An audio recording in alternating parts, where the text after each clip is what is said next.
Not the Footy Show. Forward sizzle. We should cancel the Red v Dragons podcast after that tweet, shouldn't we? Fair dinkum. They're on drugs, mate. And there's the opener. They're drinking the Kool-Aid. They were. Not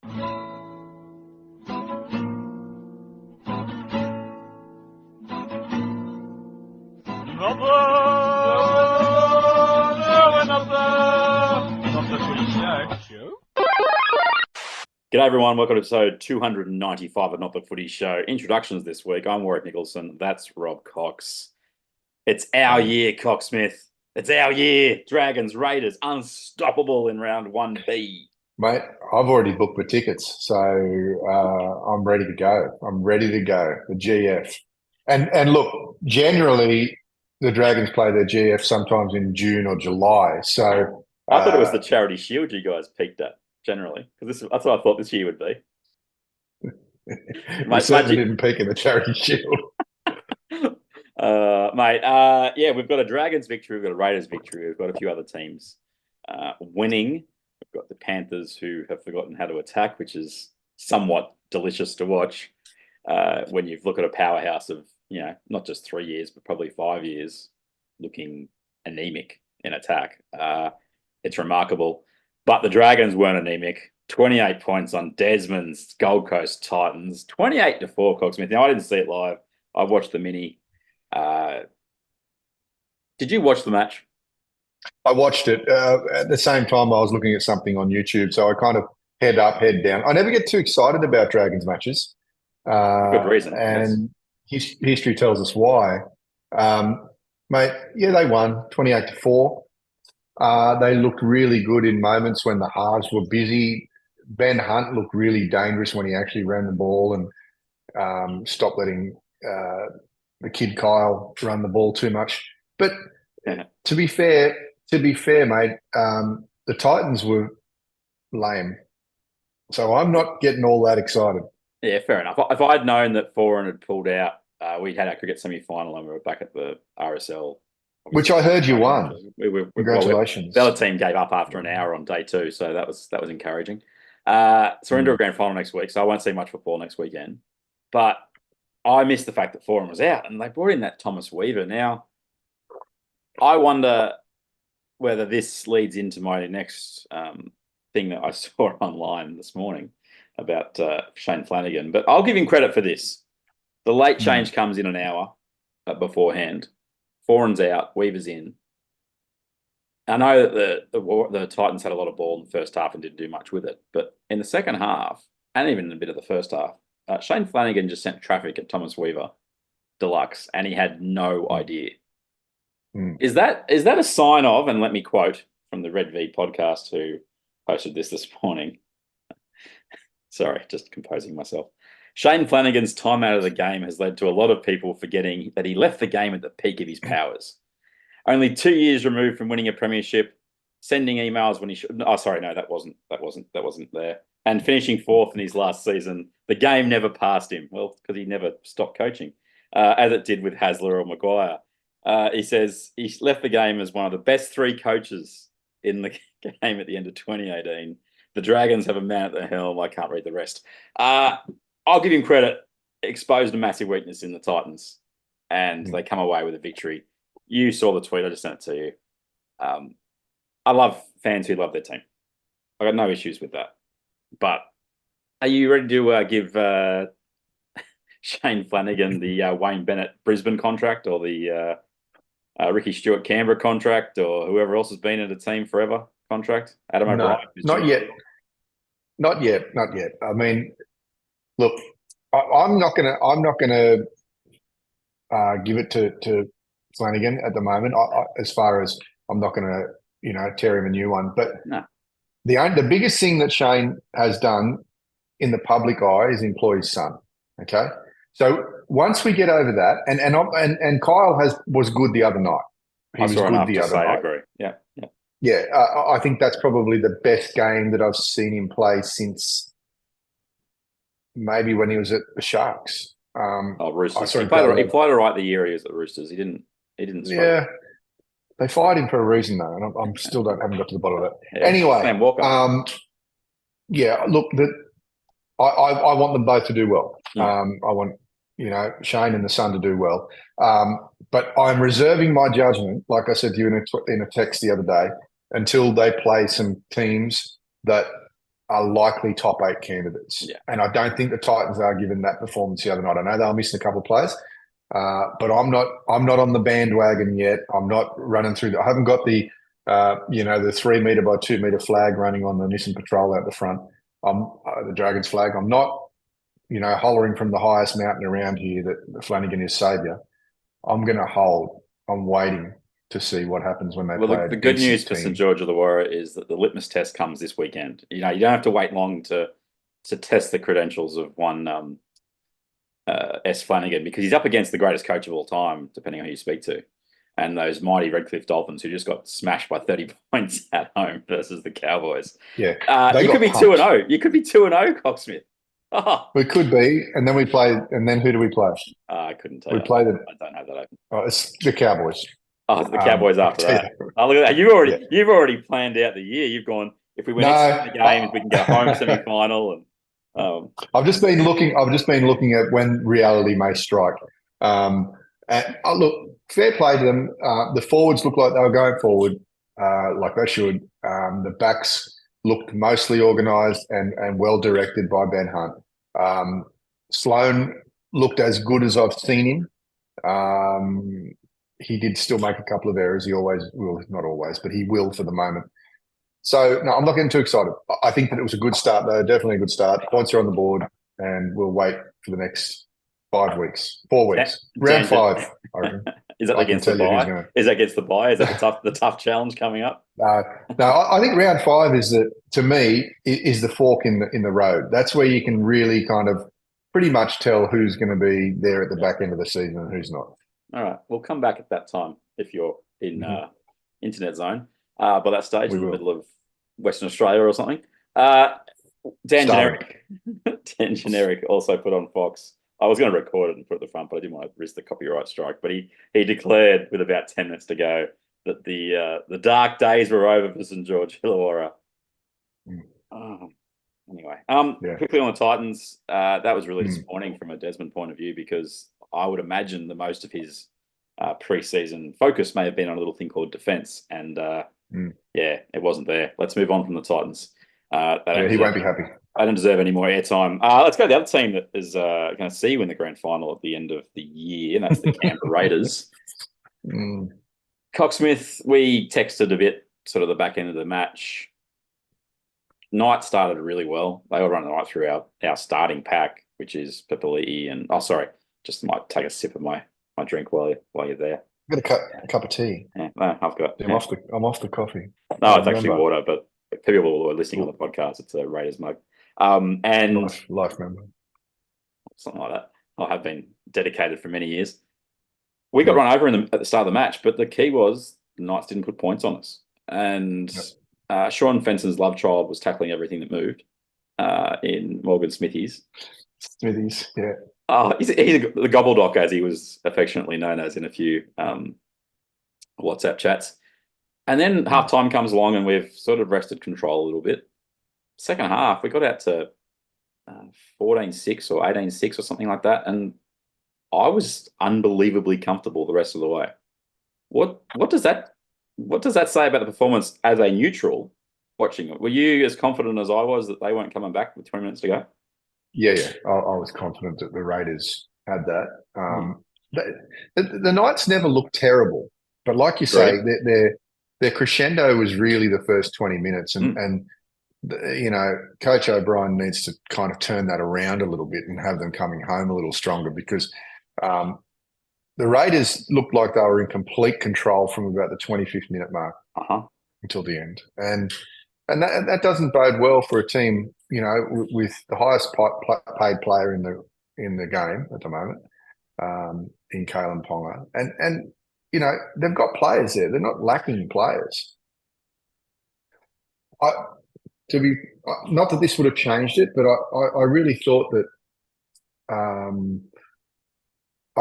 Jack Cogger deserved a go in the 6 or 7. Now, again, that's not going to change too much. I think maybe they just ran out of gas early. If they went too hard too early, or something. But you know, fair play to the Raiders. I'm not going to say that the Knights cost themselves a game, although they probably did. But the Raiders played tremendous, mate. They played good team football, Cover good defense tough was team good. football.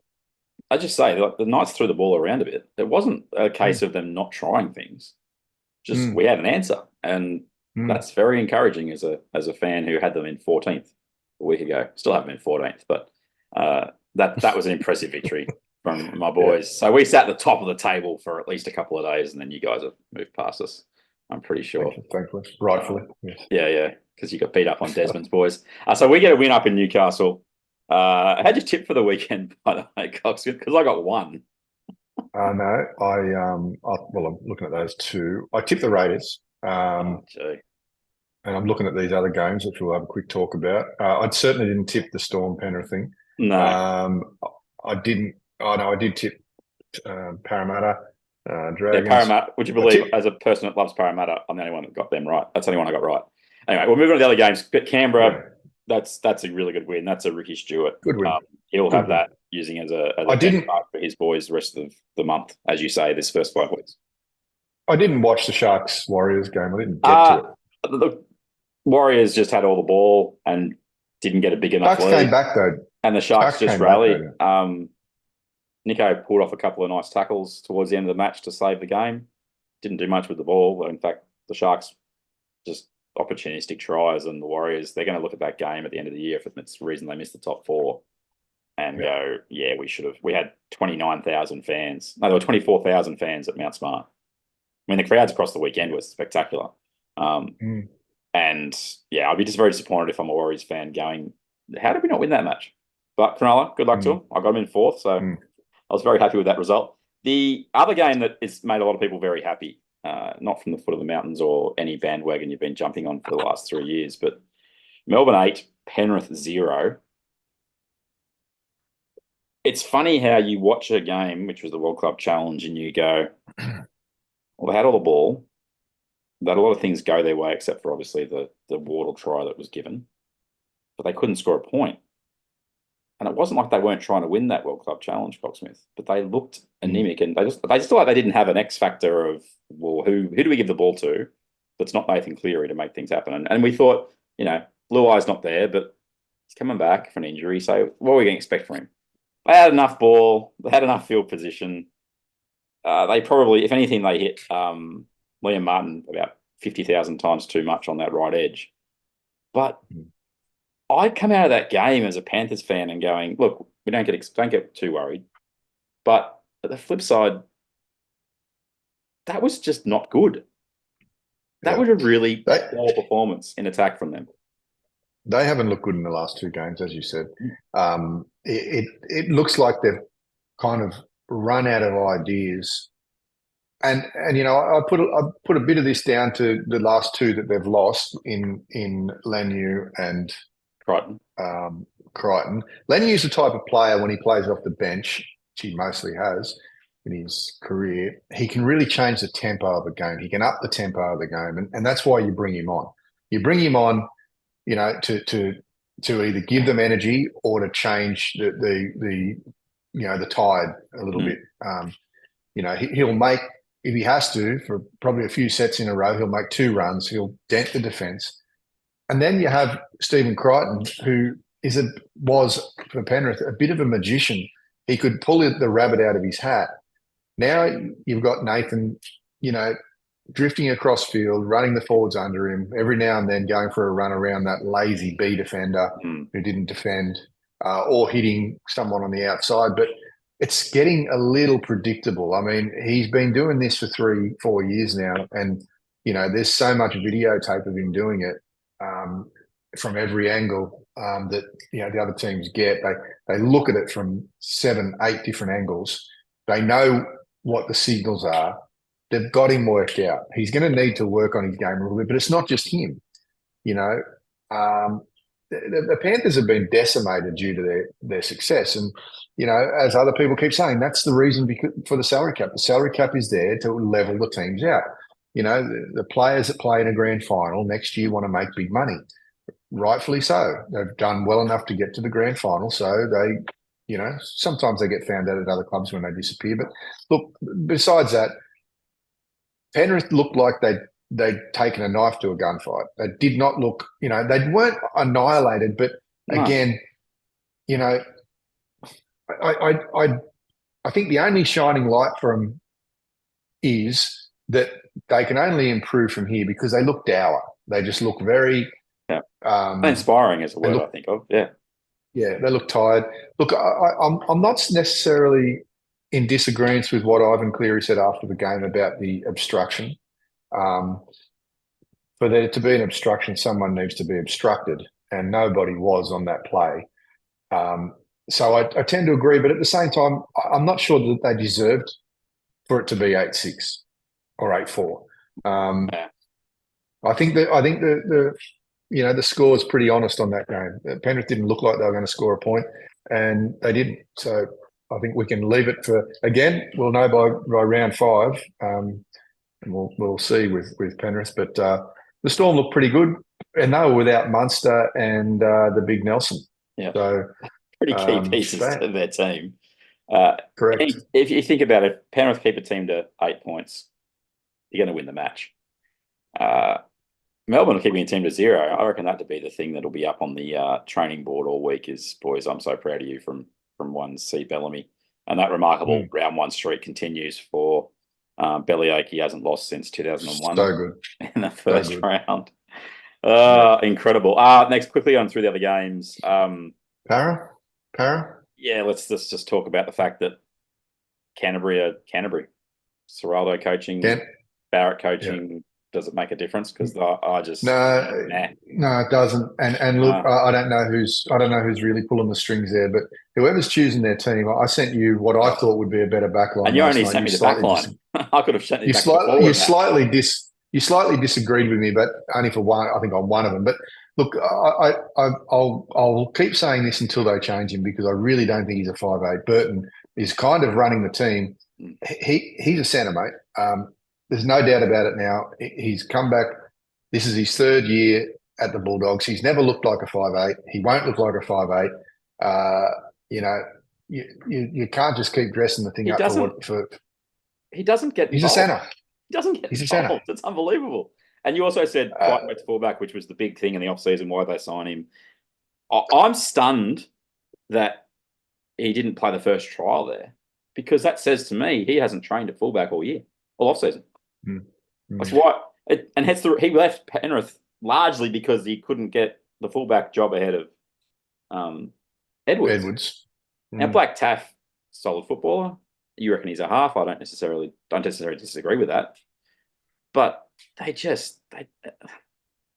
sorry, but Jamin Salmon at lock, Drew Hutchison. He was ordinary. Back. He was ordinary. Drew Hutchison. I remember when Drew Hutchison was I remember when he was at St George trying to be a halfback there. He wasn't there. He went to the Roosters as a bit of a journeyman, and he'd fill in at lock, 5'8", centre. He played centre. He might have even played a bit in the back row. He played a little bit of halfback. I don't understand why. How do you get excited about the Bulldogs if you're their fan and you just look at Addo for a month? It's just look again. They'll be battling with the Tigers, I think, for the wooden spoon. We'll talk about that later. Quickly, Parramatta. Anything? Cartwright, obviously, a bit of a factor. Their middle, absolutely pretty good. Their backs got the ball. Gutho was solid. I don't think I'm not thinking. I only watched half the game, by the way, mate. So I watched the mini and I watched the whole second half. I watched more than I wanted to. So no, look, I think they were all pretty solid, mate. But they were playing again like St George. They were playing a team that didn't offer much. So I love how you don't get too excited. I like how you didn't put St George in that category of a team that didn't offer much because they were playing a team that didn't offer much. You've already put them up, right up in 13.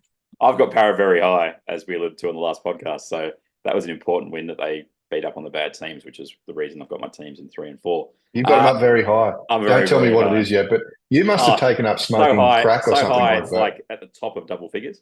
And the last game of the weekend, Cowboys flattened.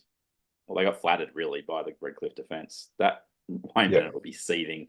The Dolphins were horrible. The first try, the Cowboys conceded, I thought, well, there's no difference to their defence from last year.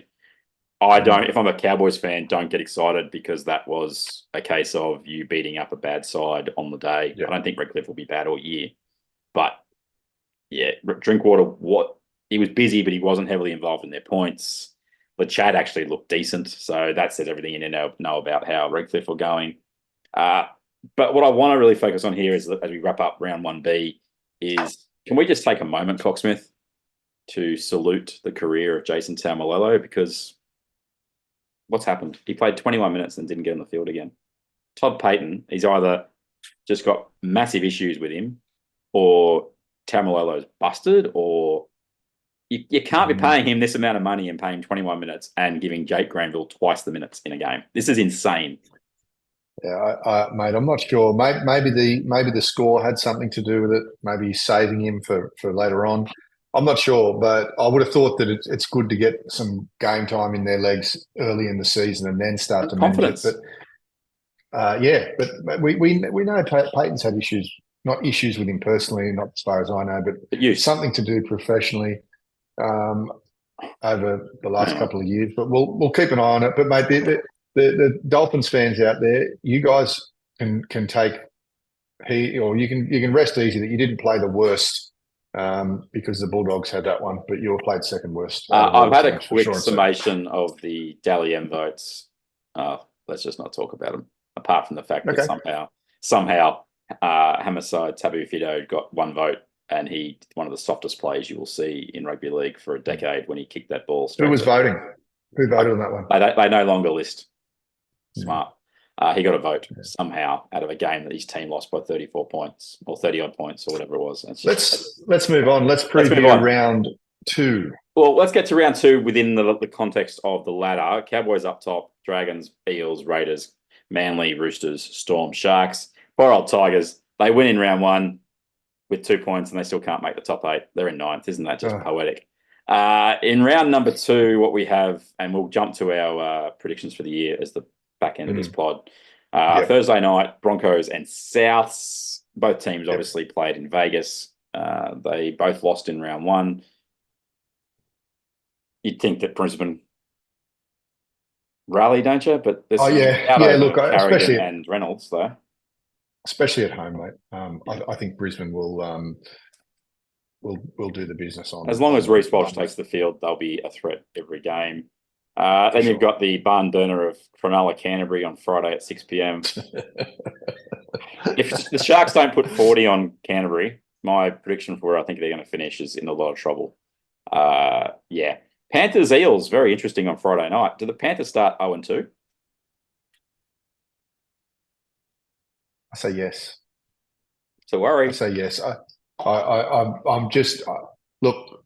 I don't think that. I think that, like I said before, I think the score made them look better, and the team they were playing, the Eels last week in the Bulldogs.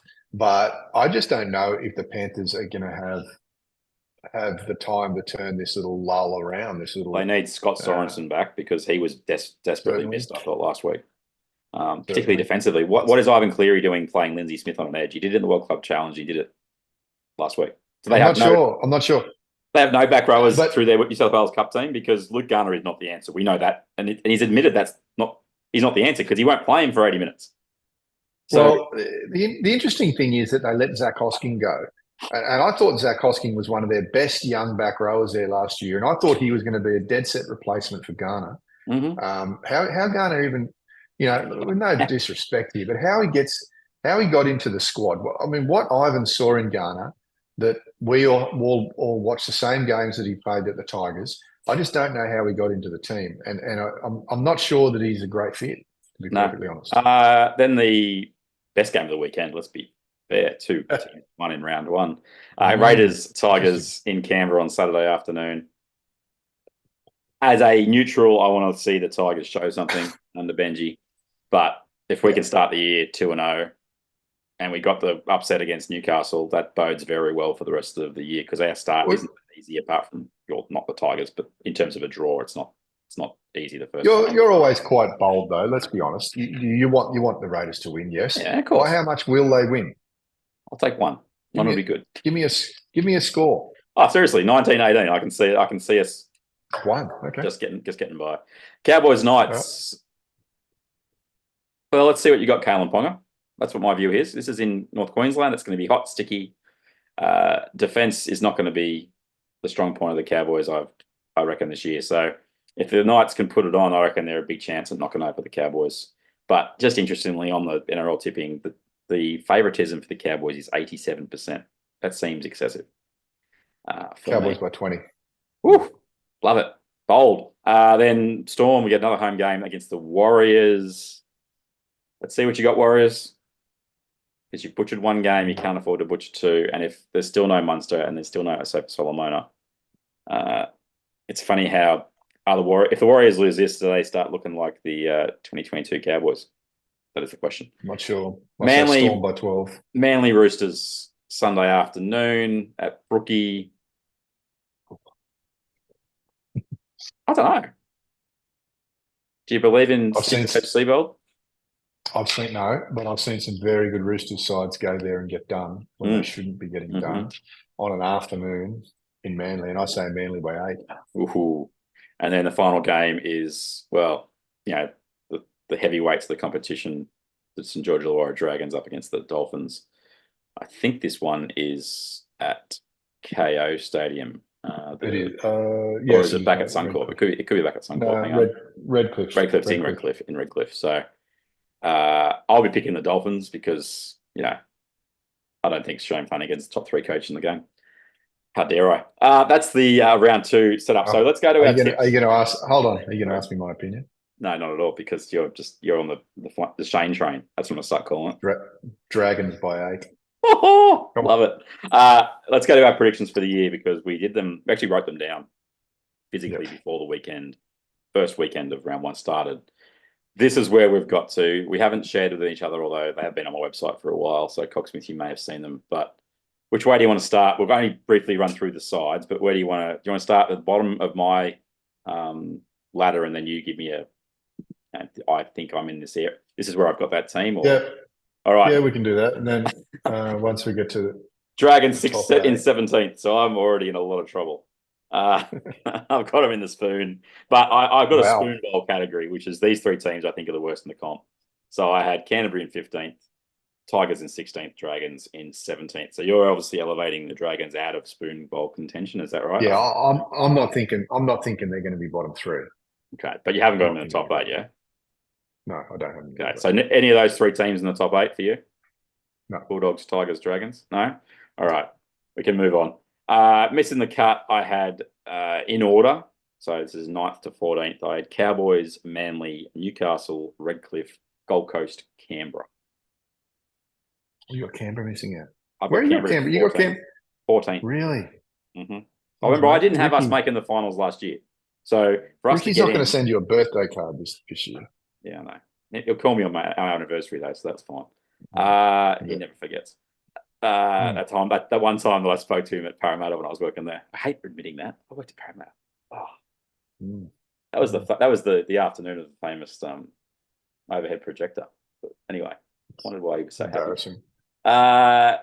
Cowboys, I had 9th, Manly, I had 10th, and then I had Newcastle 11th. They were probably the 3 teams that were a bit unlucky to miss out on my 8. Do you have any of those 3 in your 8? No. Yeah, I do.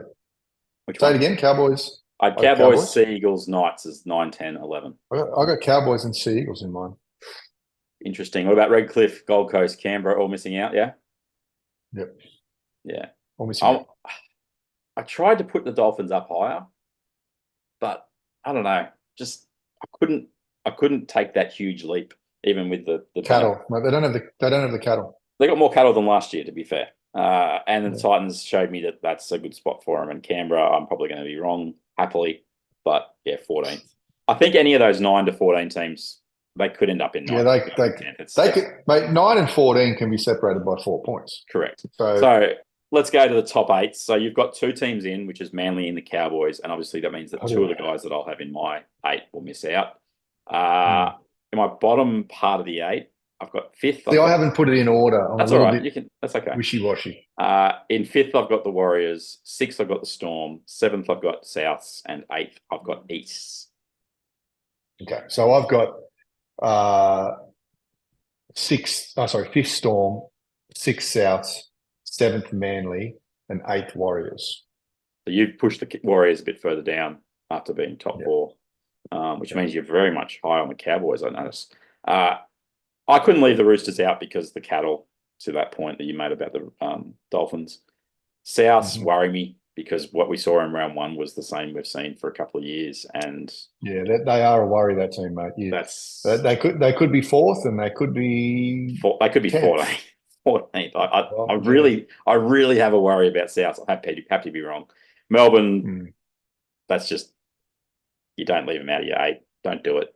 And I've got the Warriors based on the home factor. Losing that game against Cronulla was obviously a factor in terms of, your top 4 situation, but they should be strong at home. So I've got them in 5th. That meant my 3 and 4 are the Parramatta Eels and the Cronulla Sharks. Sorry, Cronulla in 3rd, Para in 4th. What am I doing, Coxsmith? Yes. Don't watch the video. What have you been doing? What have you been up to? Here's the theory. They will both smash bad football teams this year. And if you smash bad football teams, which I'm basically declaring is at least 9 sides, there's lots of points. And then all you got to do is beat a few other teams here and there, and you make the top 4. So that's my theory, why I've got them in 3rd and 4th. Who have you got in 3 and 4? I assume we've got the same top 2. No, we don't. 3 and 4, I've got Panthers, Broncos. Oh, he's already off the Panthers. Watches them score 0 points twice in a row and jumps off. No. I feel that they've lost players, mate. Yeah. So that means and probably a bit of drive as well. I've got Penrith, minor premiers, Brisbane in 2nd. Who did you have 1 and 2? Roosters and Cowboys. Wow. See, I couldn't. I've drunk the Kool-Aid on Trent Robinson and the Roosters for the last 3 years, and I've just gone. They've had the same quality roster, and they've done nothing with it. So I'm of the opinion that 8th was high for me with them. I wanted to leave them out. And you've got them in 1st. Wow. Love it. Just dirty at them. You're Love dirty it. at them, mate. That's all. They've let you down so many times. Injuries have let them down a lot. Mate. So we get to the grand final, and who's playing?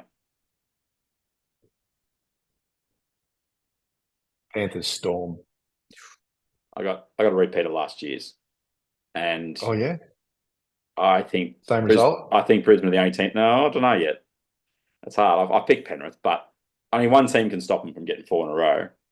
But that's the same team that got run over in the grand final, leading by 16 with 25 minutes left. So you won't get a better opportunity than one you've just butchered, is the way I look at it with Brisbane. So what a nightmare. I'm sticking with Penrith. Cleary goes back-to-back on Clive Churchill's. Yeah, I'm sticking with Penrith as well. I just, I think they'll do the Storm. But you know what, mate? We're just shooting in the dark at the moment. Well, we're shooting with a little bit more. I mean, to be fair, we both made our predictions before the round started, but I've got Dalian going. Cleary, I think he'll, you need to get his votes on because Nico's already taken maximum points from the first game. Correct. While we're in a guessing mode, mate, how many weeks will Lenu get for his racial slur? I see my predictions to Latrell Mitchell, the man knows the chairman of the judiciary, Jim Ballou / Mitchell. I'll just leave it to him. I don't know. Let's just get it sorted. Let's just get it sorted. Is my point. Just a quick one. I mean, how Latrell has been allowed to comment on something that's before a judiciary is a little bit weird for mine. But the thing is, I reckon Lenu is going to get 8 to 10 weeks. They're going to make an example of him. He's going to get 8 to 10. The Roosters won't be happy. Lenu won't be happy. Ezra might be happy. I'm not sure. But whatever it is, it will be. And we can discuss it next week if you want. It just needs to happen. Maybe we can just stick to football. Which the NRL letting this drag into this second week is just insane. I just don't see how you don't make it. If it's a charge like it is, should have been a special judiciary meeting and get it done. Get it off the front and back page. It's not good for Ezra Mam, and I'm not defending Lenu whatsoever, but it's not good for him to have this around him for the last. Just get it sorted. Get the suspension in the books, and let's move on. Origin, quickly. Yes. Did Latrell Mitchell and Tom Trbojevic actually play any games together? Wow, injuries. The only thing that'll stop them is injuries, mate. If they're both fit, they both play. I will say this also. they're both very good chance of playing in the centres now that Crichton. Oh, they're both centres. Or they've both left with Crichton leaving the Panthers. Surely the new hierarchy doesn't just go all Panthers again. I'm going 2-1 New South Wales because they've got to play more than one and a bit games, which is what Tommy played of grand total last year. That's the podcast. That's episode 295. We've gone through round one. We've given you the green light to go out and buy your grand final tickets, Canberra and St George Illawarra fans. We'll be sitting there, I'm sure. I'll tell you what, mate. If they do play, if either of them play in a grand final this year, I will come to the football with you and watch the game with you. Is that the same promise that you'll take me out to dinner for each time the Canberra's finished ahead of the Dragons? Or is that back on this year because the Dragons are on top? You're frothing for a date, aren't you? Mate. Right? Actually, we got a comment on, just as we wrap it up, we got a comment on YouTube asking if Coxsmith's had any work done because he was looking good, according to our man in the UK. So zero work. Other than taking pills for high blood pressure, I've got zero work. You take those with the other pills. Okay, that's episode 295. It's been a fantastic. Both at the same time. You're a stand-up guy, Coxsmith. You're a stand-up guy. That's episode 295. We'll speak to you hopefully next week. Coxsmith goes we'll do it next very week soon, so we will. Yes, we'll do it next. I got Starlink, mate, so we'll do it next week. Oh, brilliant! I'll catch you later. Talk to us soon. Take us out, mate. All right, bud. No worries. Pepsi. Off the Footy show. You've been sleeping over there? Pepsi.